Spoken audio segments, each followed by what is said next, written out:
Hello everyone. I wanted to show you our Afro kinky human hair. This is the way it comes in the package. The first pack I'm opening is the 6-inch pack. Every pack weighs about 1 ounce, whether it's 6, 10, or 8 inches long. Each package is covered by a hairnet, which I'm showing you here. Each package has 3 layers of Afro kinky human hair, which you're seeing at this moment. The Afro kinky human hair is the same one that we use to make our lock extensions, and this is a texture shot.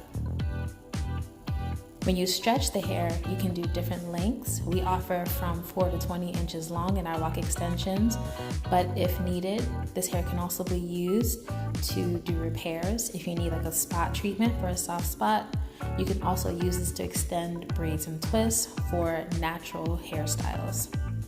This is the 8-inch pack that I've just opened. I'm showing you the 3 layers, and I'm showing you how we stretch them for longer lengths. And that's another texture shot. So this hair is very lightweight. As I said, each package weighs about 1 ounce, whether it's 6 or 10 inches long.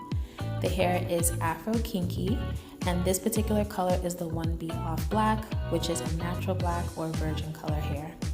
If you're interested, visit us at mukisalocs.com.